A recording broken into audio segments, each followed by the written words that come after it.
前人都说4个字：修道持斋而已，只要修道持斋而已。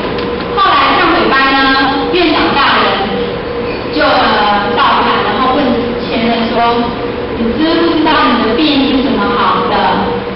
那些人就跪下来说：“知道。”院长大人就说：“上天呢知道你牺牲了家业来台湾开荒，牺牲家业来台开荒，所以呢特别为你加授2季，这2季1季是42年，1季是2年底，那2季刚好是24年。所以说在49岁的时候，咱正常嘛，你去的高回时阵，会使开刀加5年4年。